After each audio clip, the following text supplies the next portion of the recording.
Hi, and welcome to the Vaguely Anime Podcast.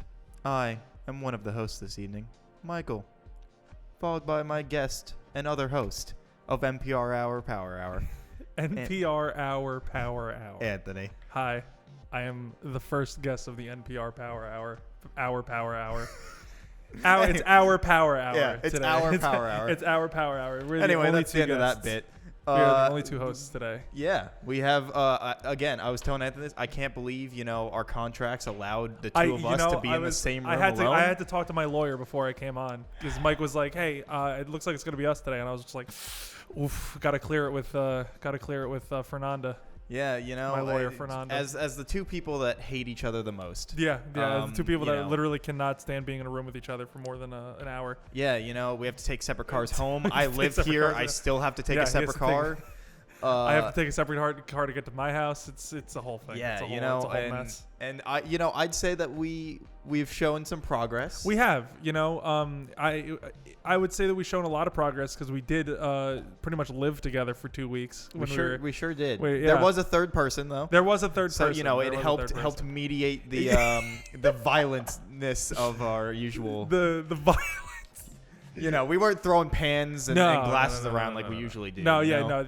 What happens off camera is pretty volatile. Yeah, imagine a parents that should be divorced but aren't. Yeah, staying together for the kids type thing. Yeah. And the kids, the three other hosts are just cowering in the corner as we just throw stuff at each other and do irreparable mental damage to their brains. We have put them through so much that but they you could argue maybe they're better for it. They're very independent, but they don't realize that we're the top talent on this podcast. They don't. I mean, it's fine. Any other podcast we probably would have been thrown to the curb, kicked off. No, but we're the real. Some would say we're the real sex appeal. When we have the three guys on, it's like the sex appeal, but like everybody knows, it's us two. We're the real. Right. Sex appeal. Exactly. That's why we're just such ungrateful assholes. Yeah. You and me are the funniest person in the world. Exactly. Yeah. It is what it is. Me and Mike are the funniest person in the world. We're the one funniest person in the world. Absolutely. Yeah. So, hey everybody, welcome to Vaguely Anime. It's been a while. At least for me, I feel like I haven't been on in a while. It has been a few string, but also we had that 2 week gap. We did have that 2 week gap where we weren't filming too. Oh my god. Yeah. So there was also that. Yeah. I don't think you've been on since that gap. That's crazy. I think would have probably been Anime Club. Man. Only yesterday. Yeah. Oh my god. Yeah. Life gets in the way sometimes, man. It's tough. Sometimes. Life moves at you pretty fast. Life comes at you pretty fast. Yeah. Yeah. Some would say like a moving vehicle at times. A barreling 18-wheeler. Barreling down the freeway in a hyperlethal vector. Yeah, Truck Kun just comes at you out of nowhere and sends you to a fucking alternate truck. So, what's Truck Gun? No, Truck Kun. Oh, Kun. Oh, Truck Kun. Yeah. Oh, okay. It's like when you call somebody Kun, like Haruka Kun. Kind of thing, like the Japanese thing. Yeah. And so Truck Kun is basically. Is it Kun or Kun? Am I saying it wrong? Like, is it?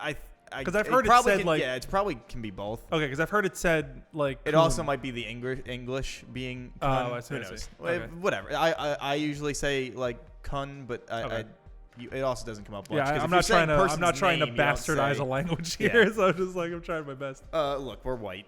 It is what it is. Yeah, I mean, we bastardize a lot of things, don't we? We bastardize our own language. We sure do. I can barely speak English as is, and here I am.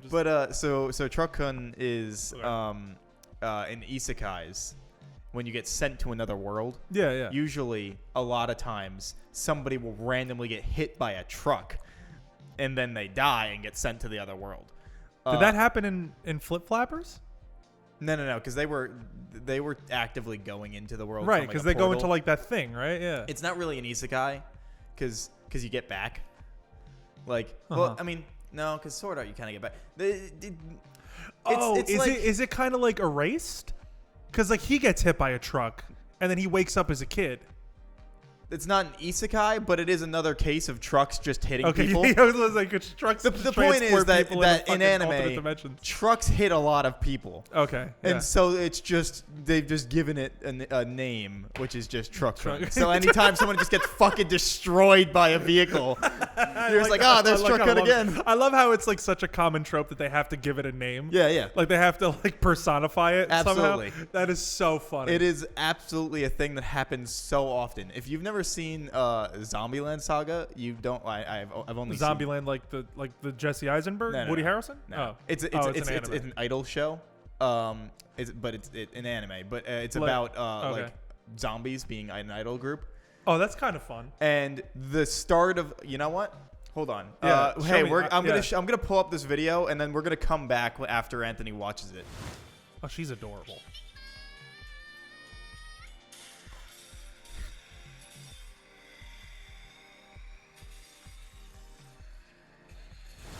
So anyway, that's insane, dude. That's real. There's Truck Hunt. Yeah, boy, howdy, is it? Just going about your average life, and then bam, a fucking truck hits you. It's life comes at you fast. It's like Wicker Man when that train constantly comes and just slams into that little girl in his visions. Oh my God, I haven't thought about the Wicker Man in like years. Where are you bringing the Wicker Man out of, dude? The train, not the bees. Is it a train or is it a semi? I don't remember. That it keeps annihilating the like 8-year-old that just fucking he like looks out the window. There's an 8-year-old and just bam gets hit by a fucking. Oh no, it was a truck. Yeah, I remember that shit. Or like Pet Cemetery. Yeah, what happens? Where like the fucking kid runs out in the middle. Dude, trucks just go by hitting, like anime. Dude, like what is that? Because now that I'm thinking about it, it's like a lot of movies and like shows and shit. Like people just get hit by trucks. Like, if you need to kill off a character real quick, just have him run into the middle of the road and get hit by a truck, I guess. It's really easy. You ain't usually living from being hit by a fucking semi. No, and you shouldn't at that point. I mean, like, that is an 18-wheeler in, like, you're done. You're pancaked. Uh-huh. Like, you're done. You're done. Like, they can't identify you. Like, it's like that. Like, you are splat. Like, you're like a bug on a windshield. Yeah, you're like A-Train and Robin. A-Train. Yeah. Oh, is it the Boys thing? Oh, you watch the Boys? Is that this? No, I don't watch the Boys, but I think I know the scene. Is like when she runs and like the guy's like holding the girl's hands. And she's from Letterkenny. That's how I know. Yeah, she's in Letterkenny. That's how I know her. That's how I recognized her. But then, I've seen that scene before. That's like his intro, the first right? episodes, I think. Yeah, isn't it like the opening moments or something like that? I don't know. It's in the beginning. She's the second death of the show. So. Oh wow. Yeah. Okay. Yeah, I don't know. I remember. Trucks kill a lot of people is the moral here. I know. It's like now that I'm thinking about it, it's like a lot of movies, like trucks just like fucking flatline people for like. I'm thinking of Pet Cemetery. I'm thinking of that. Do you also feel like a sense of anxiety when like? Okay. Do you get like in movies? Do you get like a sense of anxiety when like characters are like driving in a car together, and like the guy, like the driver, like keeps looking off. And like talking to like the passenger, and like you just know that like an accident is gonna happen. Like, do you get that? I feel like an accident is actually going to happen, no, or not like actually. Like you feel like I think because like you just keep thinking every time he looks away they're gonna hit something. Like because you can't exactly because you can't really tell if he's just like acting, or like if the character's actually supposed to be doing that to like lead him into an accident. I feel like this is your nervousness about driving in general. Oh yeah, I know. I'm an absolute fucking puddle when it comes to driving. He is a grandmother. I am. Being stuck behind him is the worst. Yeah, it's pretty dog shit. I'll give you that. But I don't because you can't tell like if the script calls for like for him to act that way or if like the actor is just acting that way and they use that take. I feel like I only would ever think that if I'm going into a movie that is labeled as more than just action. It's like, thrown down as a thriller or horror. And then I'm like, he keeps looking over. There's going to be a fucking, he's going to look back. There's all of a sudden going to be a fucking But are you thinking logging that in that truck scene? No, that will what I'm impale asking them. is, are you thinking that in that scene? Are we giving it a horror tag? No, not giving it a horror tag. Like, it just like. No. Normally normally you don't. Usually never think about it. So this is totally just a me thing. Yeah. Okay. Well, I feel like Sage would agree with me on this because I feel like her and I share pretty similar opinions on like, or not opinions, but like thoughts about things in movies. But like, I don't know. Like, I feel like sometimes when like a character is like overacting, right? Like looking over and like doing all that shit. Like I feel like I always think like this guy's gonna fuck up and he's gonna get into an accident. And then when it happens, it like doesn't surprise me. But like sometimes it does. I mean like. I can't think of an example right now, but like I'm sure there's been times where like I've been watching a movie and they're like having an intense conversation and like a truck just fucking semis them. Nah, the only time I ever think about that is in stuff like Final Destination. Oh well, yeah, that it's like expected. Then I'm like, all right, cool. Like this dude's riding behind a lumber truck. Oh, that scene is so fucked up, dude. Oh my god, I can't, dude. Like one of like the most irrational fears I have, like when driving, is like, like you know those like big gas trucks. Like I always think like if I want to drive next to one, it's just gonna fucking explode for no reason. And I'm sure there's.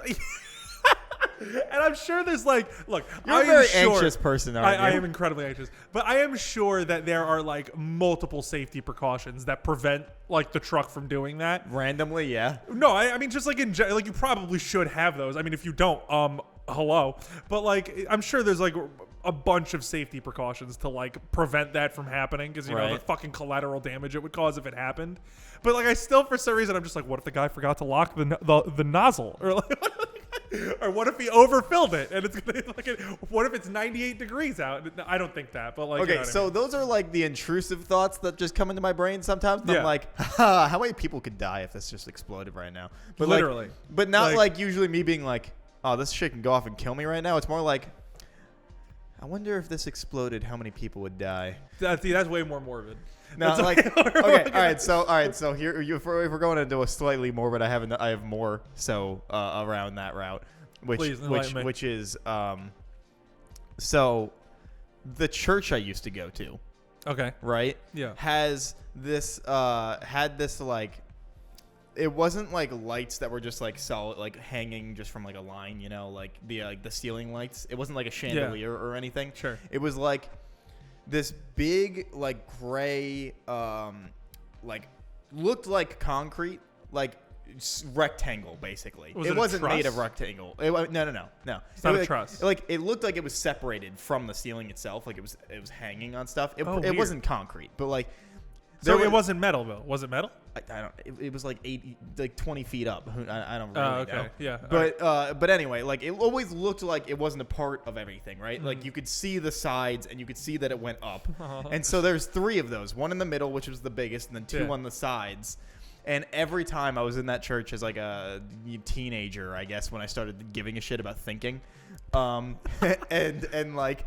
Obviously stopped caring about what I was hearing, and I just have to entertain myself some way, which, you know, this is going to be questionable how I entertained myself in church, but I would think about if those 3 things just collapsed, how many people would be caught under it, and if it did collapse, would I be caught under it, and could I get out of the way?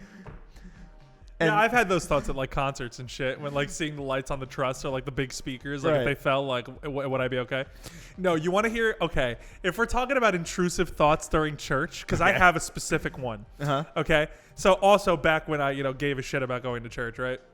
No, I never gave a shit. I was forced to go. No, not gave a shit, but like I was also forced to go. But like when I was actively going to church because I was forced to go, I used to kill time because I never used to pay attention to the fucking homilies or whatever. But like I used to kill time by imagining that like we had this like big like glass, like it wasn't like a dome, it was like a circular window, but it was kind of like a sunroof, but like on the top of the church. It was kind of cool, honestly. It was like the stained glass painting, and like the light would shine on through, and like the holograms would like be all on like the pews and stuff like that. It was really cool, right? But I used to imagine that like it would break open and like somebody would like fall, not like fall, but like lower themselves down into the middle of the room, like Mission Impossible style. No, SWAT raid. No, like flying down. Oh, okay. Like going like that down. Not like an angel, but like just like like they're on an elevator kind of thing, just coming down. And I used to imagine he was a Jedi. Okay. And I used to imagine the priest was a Sith. And fucking fight in the middle. They would have just a lightsaber duel in the middle of the fucking walkway up until like where you get your communion. Right. Yeah. I used to just imagine like a fight scenario. Like I don't know what made me think the priest was evil, but I used to entertain myself with just like what kind of shadows I can make when you have to kneel down and whatnot. Oh, it would be like the light would be over me, and I'd like put my arms like this and then put my head on my arms and like be looking in between and then just be like trying to make stuff with shadows. all right, so I actually kind of a funny story that I remember that my dad used to always tell us about when he used to be an altar boy for a bit, because they had to for their religion classing kind of thing. So he went kind of forced into it. Yeah, kind of.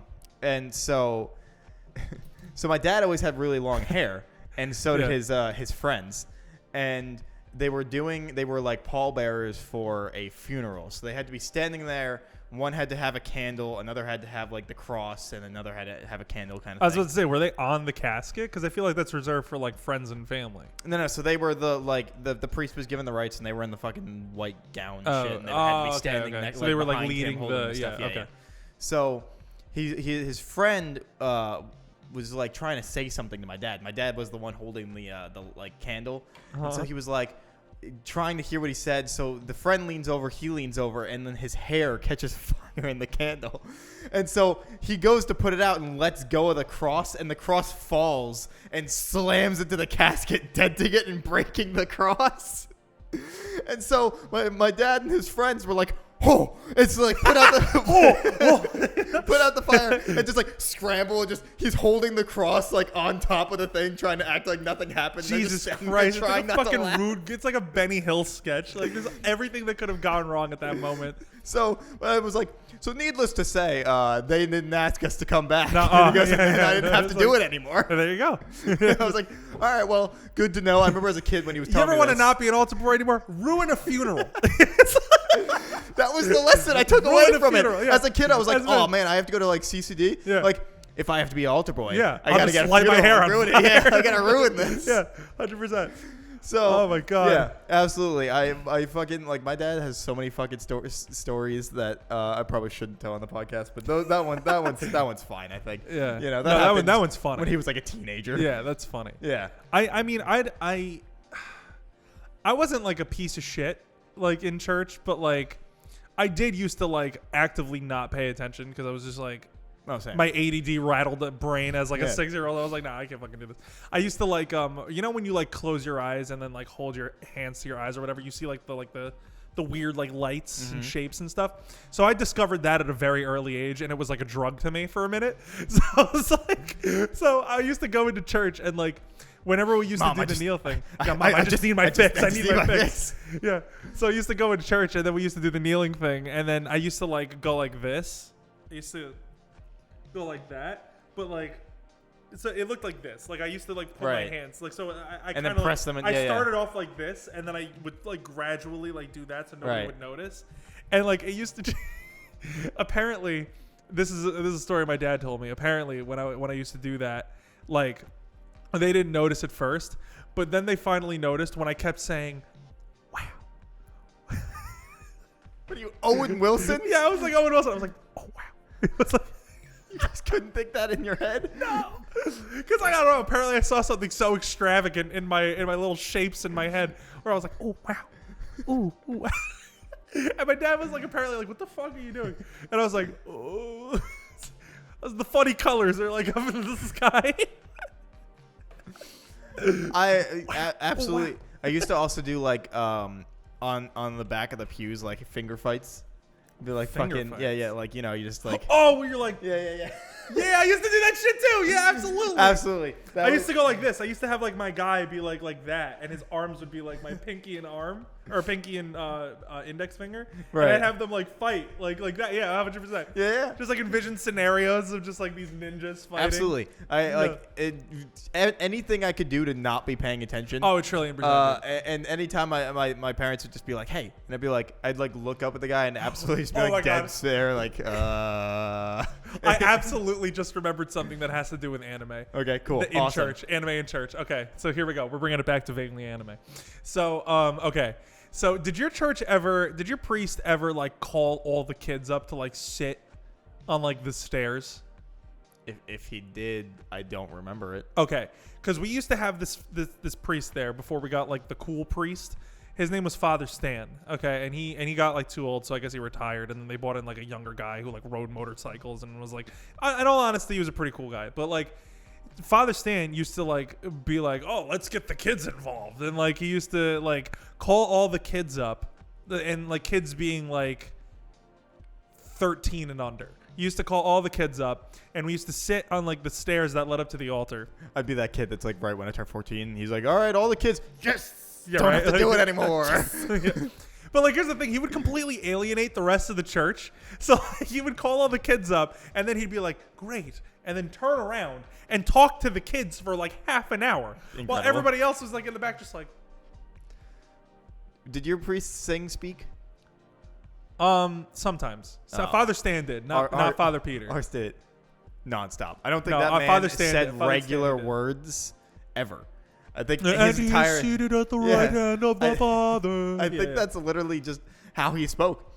Like even after even in Mass, confess your sins, child. Like even after Mass, when they usually just like drop the act and they're like, all right, so here's the the act, yeah, and like here's the community stuff. You know, like they drop the act. God's fake. It's the you know, our big sale is this Sunday. Like, come on by. He'd do all that speaking also. Why would you? Why? Like, I literally don't think that man could ever speak. Was he trying out for the voice on his fucking thing? You know, maybe that's why he became a priest. He couldn't get laid because that's the only way he ever spoke. This is choir boy mentality. He just has to sing all the time. Now I'm just imagining someone going up to like ladies in bars and like trying to hook up, like pick them up, just like, "Hey baby, that's a lovely top you got on." It's like, oh, that's horrible. Are you from Tennessee? 'Cause they're the only 10 I see. Is this the dumbest bit we've done? No, it's the best bit we've ever done. Did it hurt when you fell from heaven? Did it hurt?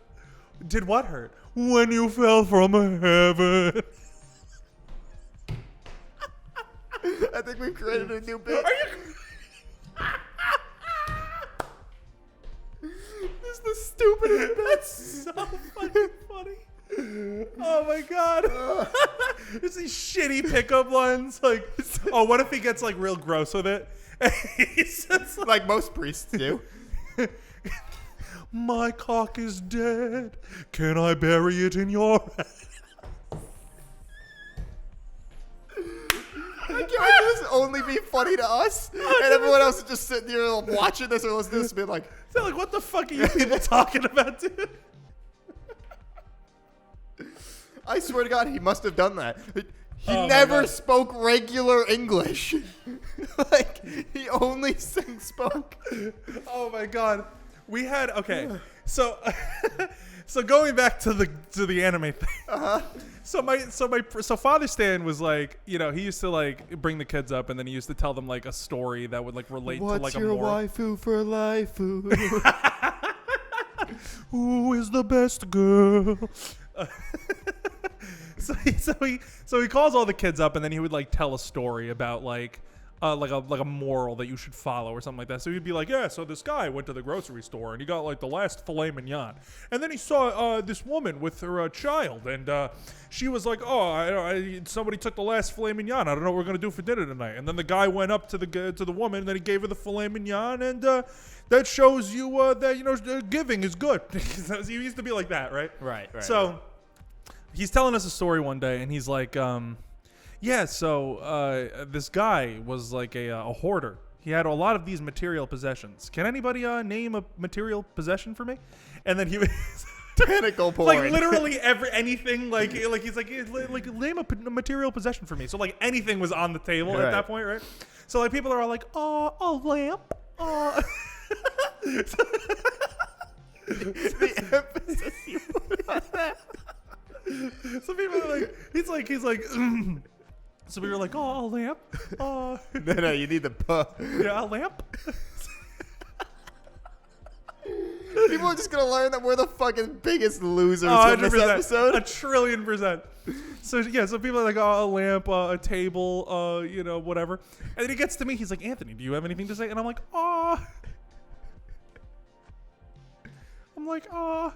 Goku?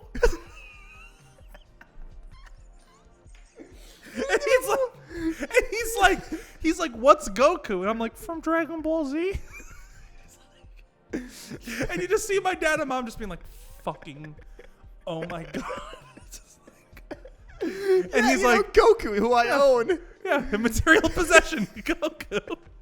So he's like, what is that like a character? He kept pressing you. I'm like, yeah. I'm like, yeah. He's like, well, characters aren't material possessions. We don't own those. He's like, the stockholders do. And I'm like, whoa. The corporation. Like the corporations own them. He gets like really like anti like government about it. The numbers mason. The numbers mason. What do they mean? The numbers mason. He's like, yeah, well, characters aren't material possessions.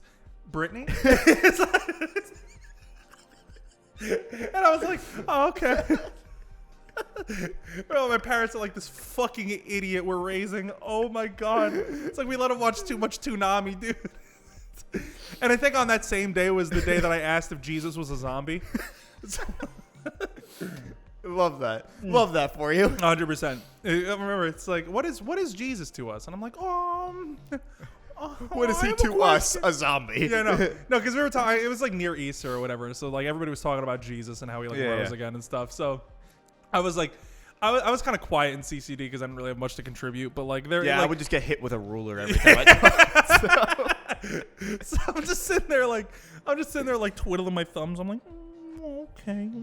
But then I like decided to like get involved one day because I was like, I guess I was genuinely curious as a first grader. Right. And I was like. And they're like, "Oh, Anthony, you've something to say. That's great. What's your question?" And I'm like, was Jesus a zombie? Yes. And like my friend's brother, who was like the pianist for the church, is like in the back, like, like laughing his ass off. And like the woman who's teaching is like, zombies aren't real, Anthony. And then like moves on with the lesson. And I'm like, okay. It's not even a real answer. Does that mean Jesus isn't real? It's not a real answer. If he did come back, that means he is a zombie. 1,000,000,000%. Although technically he only came back as a spirit, which means he's a ghost. A ghost. Yeah, that's right. Jesus was a ghost. Yeah. Jesus was a ghost, not a zombie. He was a specter, a phantom, if you will. Yeah. Maybe a wraith. A revenant, if you will. Yeah. Jesus was actually the Phantom of the Megaplex. Yeah. Yeah. I was going to say he was the Phantom Menace. He was the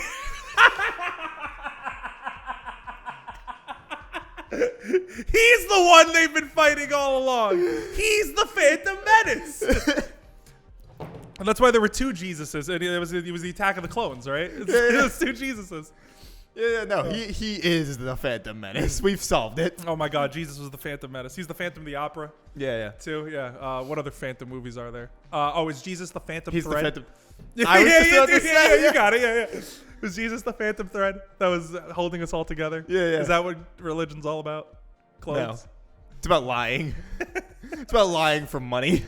Oh my God. Oh shit. Oh. Okay. You really keep. I can't believe I because mine doesn't have one. Yeah. So I just keep forgetting that it's there. But anyway, yeah, I was a fucking idiot as a kid. You think? Yeah, 1,000,000%. Asking, saying Goku was my material possession. It was really something that went over well. No, I never. With Father did that. Stan, who probably never knew anime or cartoons existed. Jokes on you. He went home that night, started watching Dragon Ball, went, holy he was like, this is shit! The hypest shit ever. That's why he left. He actually got crippling anime addiction. It was like during confession, I go up to him and I'm like, "Oh, Father, I'd like to confess my sins." And he's like, "Before we do that, did you see when Frieza fucking when Goku fucking fought spirit Frieza bombed? for like 17 hours? Did you see when he spirit bombed the shit out of Frieza? Can you believe that? Anyway, say 5 Hail Marys." And I'm like, "But I didn't even confess." And he's like, No, it's fine. I know what you watch. I've seen your watch history. I've seen you. Yeah, you're watching Dragon Ball Z. That's a sinner show. Like you can. Just I see you watching High School DxD. Do 4 active contritions and you'll be fine. And I'm like, okay, no problem. Absolutely. Oh my God, I was such a douche, dude. Like when I went to confession, I would always be like, yeah, I fought with my sister, I cursed, I yelled at my parents, whatever, like normal kid stuff. And then he would be like, all right, say 4 active contritions and then go to. I don't even remember what the fuck that one is. Yeah, well, I'm getting to that. Okay.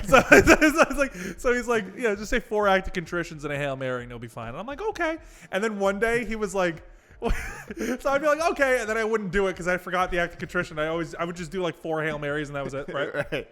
So one day I'm at the confessional booth and he's like, whatever, what have you done? And I'm like, all right, so I say all this stuff. And he's like, all right, do 4 active contritions and 1 Hail Mary.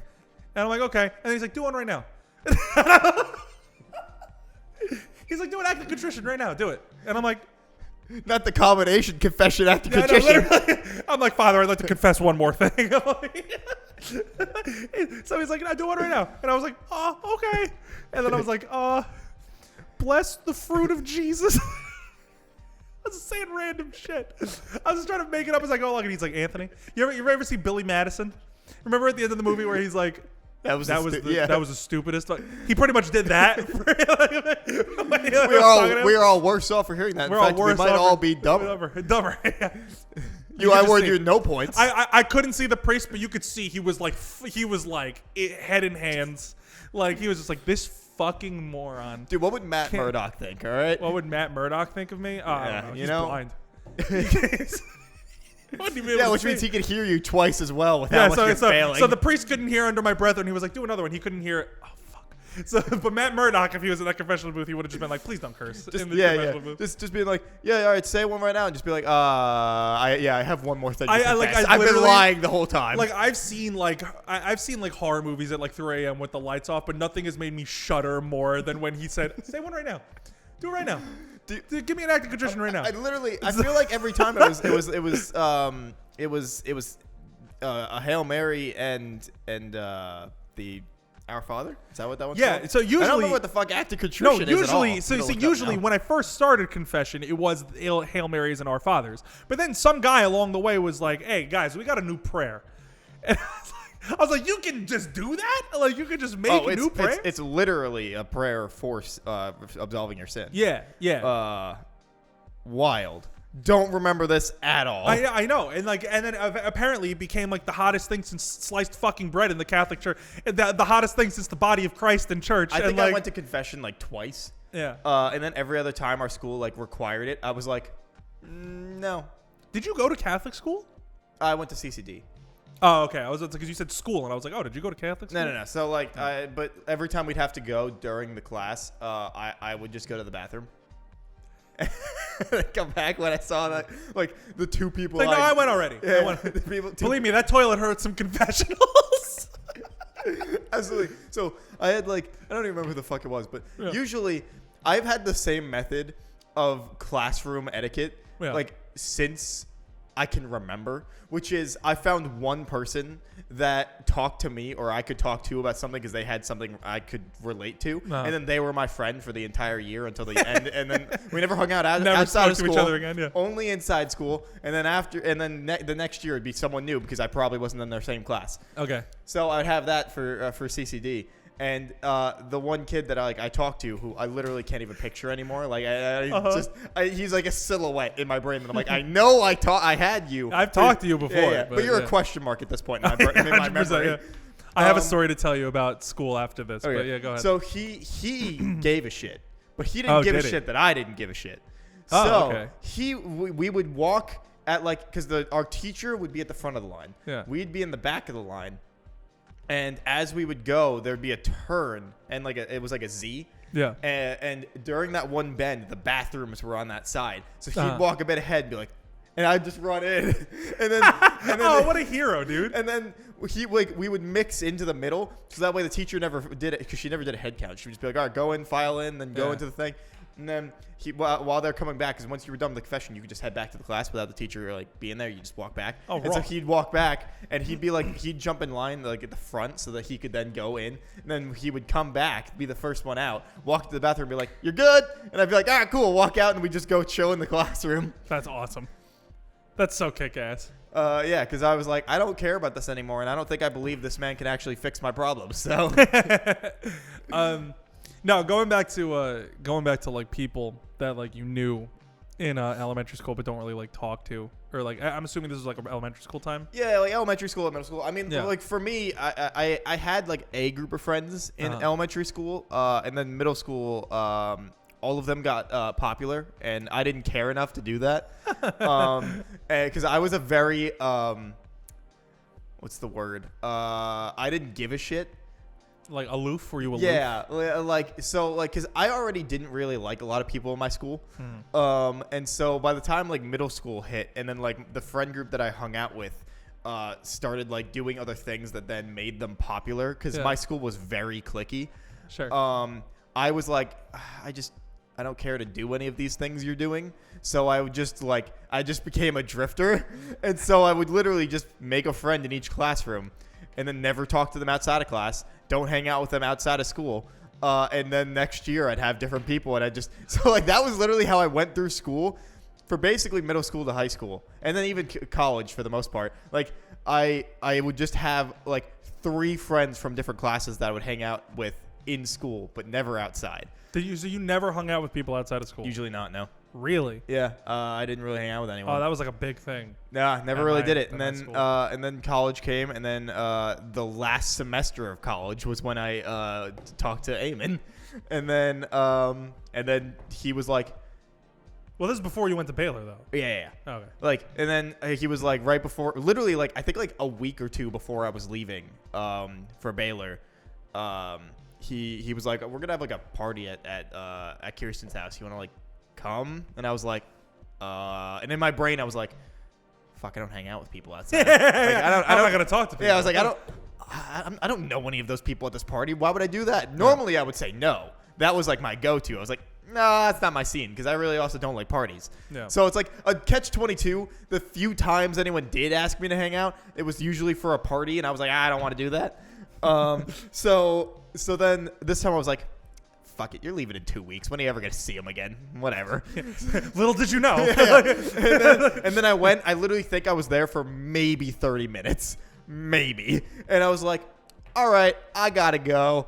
Bye. And then I think like literally, I think it was like 2 days before I was leaving, Colin was having a pool party. And he was like, you should come and hang out. And I was like, all right. And then I like met everyone else, and then that was when I left, and then nobody saw me again for like a fucking year and a half. But yeah, so needless to say, don't do what I did, kids. You know, like I made some pretty good friends, but like maybe go to that party maybe once or twice, you know? Like stick your neck out maybe once or 2 times, you know? Like I had fun. Like I wasn't ever lonely. I feel like this is coming off like I was fucking lonely as a kid. I did not give a shit. I was just playing Xbox and like hanging out with people. Like I didn't care. So, but you know. Well, you were content. I was very content. You were content. My parents were very much not content because they're like, why don't you hang out with some friends? Stop being a loser in the basement. And I'd be like, I've got friends on Xbox. No, just like going back to what you were saying about like people in elementary school. There's a story that like I still think about sometimes, because not because like, well, one, because at the time it like hurt me, but now that I think about it, it's the funniest thing anybody has ever said to me. Okay. Besides the hey Anthony, your nose can direct traffic like plane traffic. That is hilarious. But the second funniest thing anybody's ever said to me is. At the time, this really hurt, but like now it's like so funny. So there was this girl that I don't want to give too many details away, but let's call her like Lauren. Okay. So that's not her actual name, but I figured when you said let's call her. Yeah, it's not her actual name, but I guess for our audio listeners, whatever. But there was this girl, her Lauren, and her and I didn't really get along all that well. But like we were like fine, but like we weren't like friends, but like we were fine. And sometimes we would fight, but like it was like little shit. Like it was just like boys are gross, girls are gross. You know, it's like shit like that. Right. So I don't know if you guys had this in like your elementary school, but what my elementary school used to do was about 3 weeks before school, they would have what was called an ice cream social, where we would all like go into like the playground area, like blacktop area of like the school, like the recess area. Right. And they would like have like ice cream stations, and like you and your parents would go. It was like on a summer night. You and your parents would go, and like the day before, they would like send out an email to all the parents or like a letter or whatever, being like, hey, here's your class. Here's who's in your class. Have fun. So pretty much what that was for was, you know, introducing each other. They would like introduce you would like introduce each other and like find out who was in your class, like meet up with friends, blah blah blah. Right. So I'm hanging out with some friends at the time when we're on the play set in the recess area, and I'm standing there like just talking with them, and I see Lauren somewhere on like the ground below me. Oh, okay. No. We were on the jungle gym, and she was on like the ground below me. We were pretty high up. So I'm like,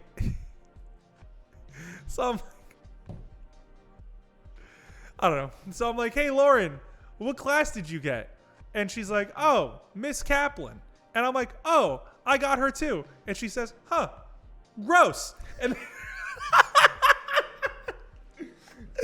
and then runs away. Incredible. She's like, huh, gross. And then runs.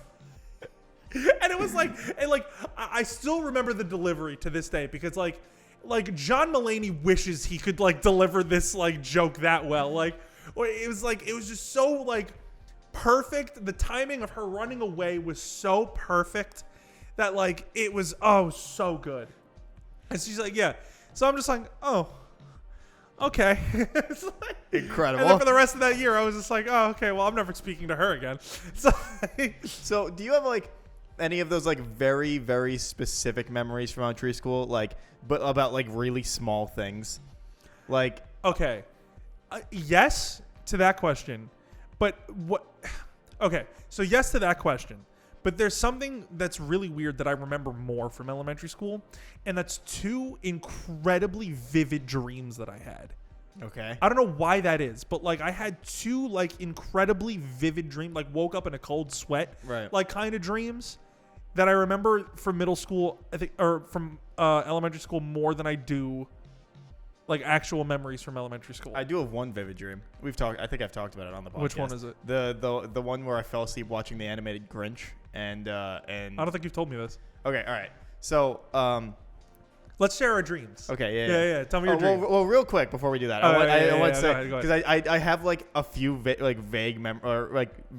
vague areas, but like very specific memories of kindergarten, which is like second grade or first grade. I don't remember exactly the grade. Like this one girl would every day for the first like week or two would cry about how she was being dropped off and she wanted her mom. Oh, she missed her mom. Yeah. I have like just the clearest memory of that girl standing in the hallway next to the class. Like next to one of the classrooms that led out to the playground, and her just crying, and me walking up to her and be like, "You good?" And she's just crying, and I'm like, "Do you want me to get a teacher or?" Yeah, you like like, do you want to get over it? Or? You want to get over it? Yeah, you want to shut the fuck up, or? And then one of the other ones is like this one girl. I want to say it happened like 3 times. She got her knees stuck in between the fucking bars in the jungle gym that we then had to like get her out. You would learn the first time. I want to say it was like 3 times. Oh my God. Maybe that's my child brain exaggerating the situation, but I'm fairly certain it at least happened more than once because I'm pretty sure we made fun of her for the fact that it happened twice. Incredible. So like, I don't know. Those are 2 things for whatever reason they'll never fucking leave my brain. And I actually remember exactly who they are, but I don't. But at least I think I do. I'm sure I could talk to somebody that we used to go to that school and would be like, "No, that was somebody else, you fucking idiot." And I'd be like, "Oh, all right." But I have like the mental picture of who it is, and that'd actually be kind of hilarious. Someone's like, "No, dude, it was completely someone else." Be like, shatter the image. But anyway, so my dream. Yeah, no, but before we move on to that, I do have, to answer your question, I do have like a few vivid memories from elementary school for sure.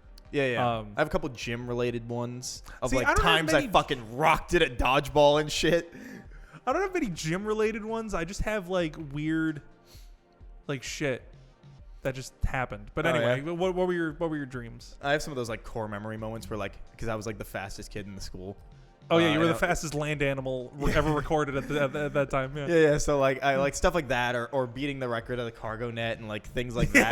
Those are core memories. Yeah, you did do that. And as far as I'm aware, that record still stands. It's still crazy, there. Man. That's crazy. I think it's just because I didn't care and my hands were fucking bleeding from that net. Because it was like that frayed yellow. Yeah, net. The yellow shit. Yeah, it was like oily too. Yeah. So like you're just fucking. I was hurling myself up there, and then you get back and you're like. Anyway, damn it. So my dream. Yeah. So fell asleep watching the animated Grinch with my family. Sure. Oh, so there were people present. Oh yeah, my family was there. Yeah. Okay. I think I fell asleep like on my mom's lap or something. Oh, okay. And so I wake up in the dream on the couch, and my house looks like a Louisiana bayou mixed with Jumanji when the house is overgrown.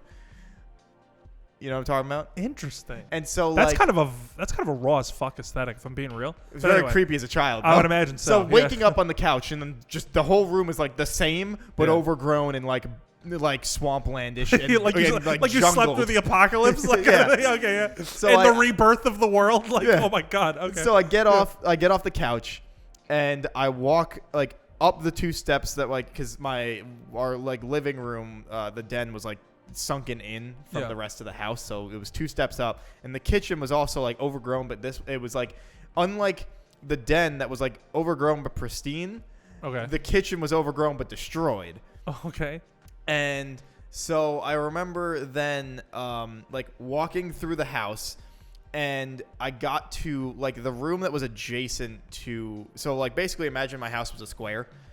If you know, the den is the bottom right corner. Yeah. The kitchen is the bottom left. Okay. And then I went through the dining room, which was top left, and then ended up in the room top right. Weird. So like just went in a square because I was like walking around my house being like, what the fuck's going on? Exactly. And there was a piano in the top right room that we don't have a piano. You don't have a piano. Yeah, I was about to say you don't have a piano. None of us knew how to play an instrument in my house. None of us were talented like that in any way, shape, or form. And there was a piano in the room that was playing by itself. It was just keys were being pressed down and it was playing. Like I don't even remember what it was playing. Yeah. But so I remember being like, well, that's weird. And like walking up to the piano and like and it was like a grand piano, so it was like opened and it had like the thing. So I remember like grabbing the thing, pushing the lever down and closing it, and then it just like stopped playing, and I was like, well, okay. And so I like walked out of that room, back into the den, back up to the kitchen, and then opened the back door. It was like a sliding glass door. And the backyard was like, imagine like Tom and Jerry, like picturesque, like 50s picket fence yard.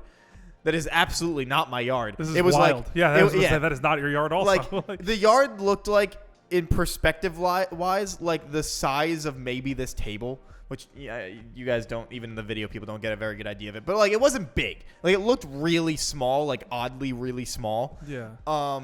And we have a deck out the back of our yard, but there was no deck. It was just the grass was level to the house, and it was like and just a white picket fence, pure green grass, and like literally like the picturesque doghouse, like yellow red roof, like dog name that wasn't that like I can't even remember the name, but it wasn't our dog's name, and also we don't have a dog house, so I was like, well, that's weird.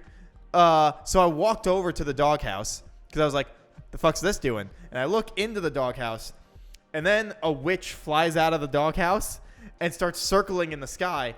In the sky, I then noticed, literally, this is like, I can envision all of this. Yeah. I remember looking up because the witch was now in the sky, and the sky was no longer blue; it was like orange and black.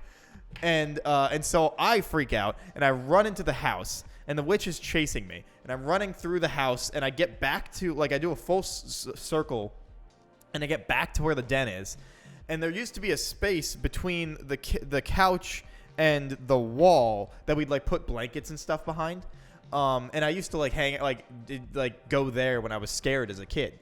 So I ran and I like stepped up on the couch and like dove back. Like just full commit dove back behind the couch, and then there was an alligator behind there with its mouth open, and I fucking landed in its mouth. Going and on? Right as it slammed down when I was gonna get eaten, I woke up. We don't have time to unpack all of that. It's all so vivid. Like I remember every second of this dream. Yeah. And like I can remember maybe 4 other dreams in my life. Like, and they're all stupid. One was like falling into a volcano and waking up 5 seconds later. Another was, you know those like those coolers that look like a Coke can, and like there's just ice and like Coke, like soda in them. You know what I'm talking about? Like a big ass Coke can. Like they used to have them in like school or something. Yeah. Except it was filled with Pokemon cards, and everyone was just reaching in, grabbing the cards, ended after that. And then the one with us in a band. But that's only because that like just happened. That just happened. I'm sure it'll leave my brain again.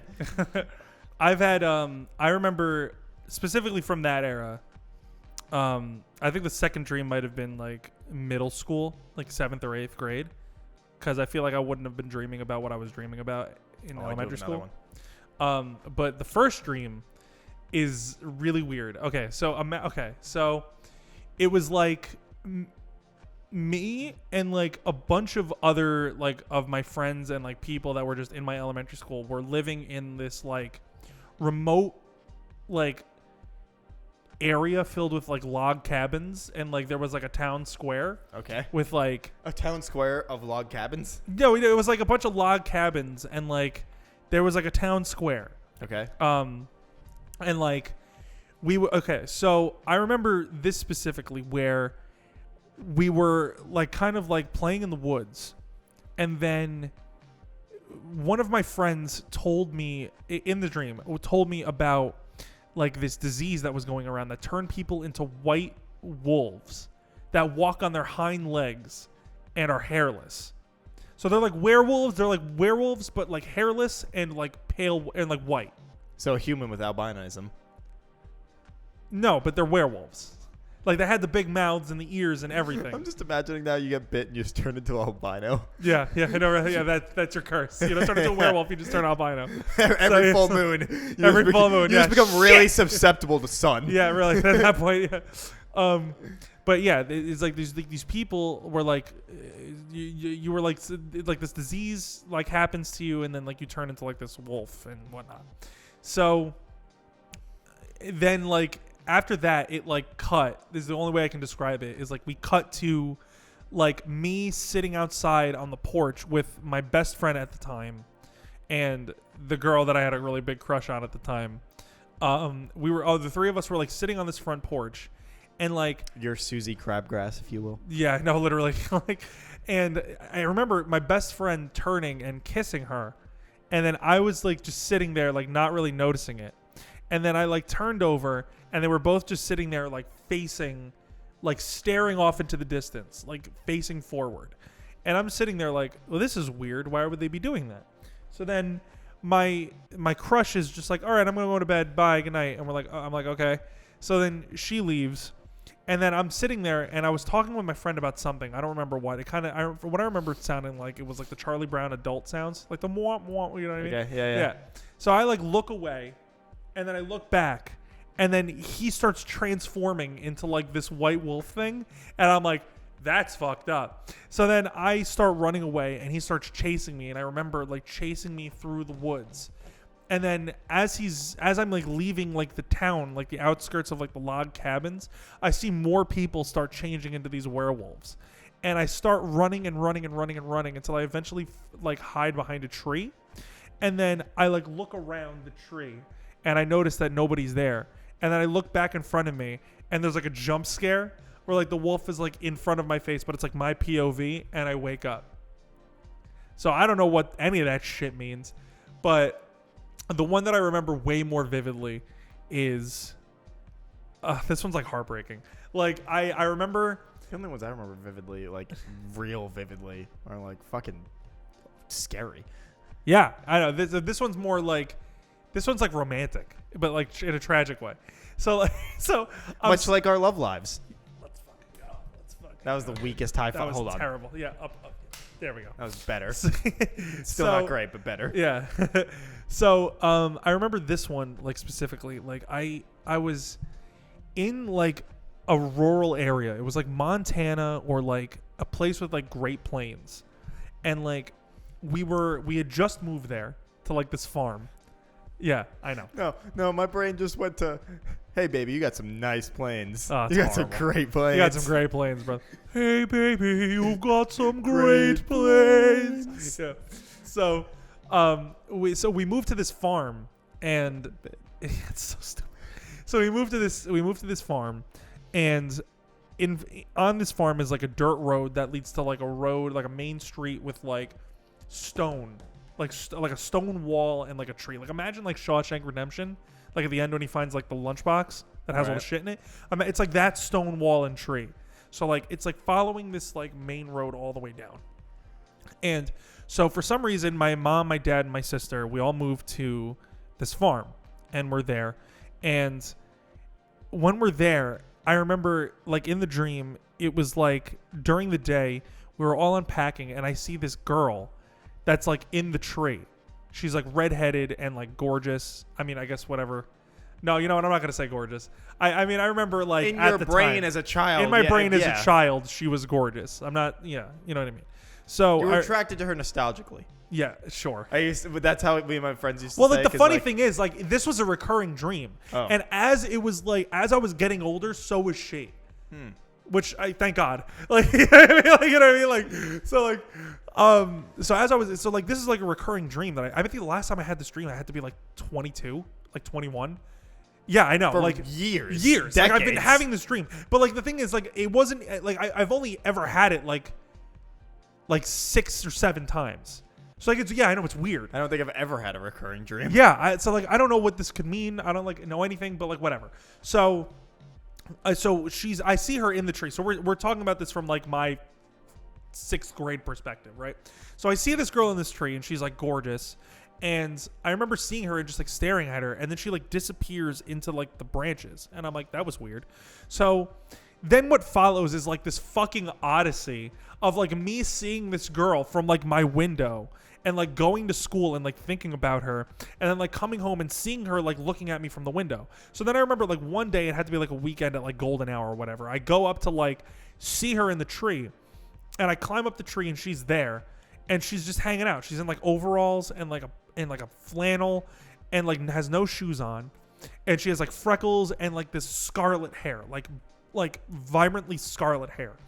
And we start talking, and then she like tells me that she like lives there, and like what follows is like me falling in love with her and stuff. And like eventually like we get to like, you know, it's like me falling in love with her, and like we're like talking and stuff, I guess whatever 5th grade or 6th graders talk about.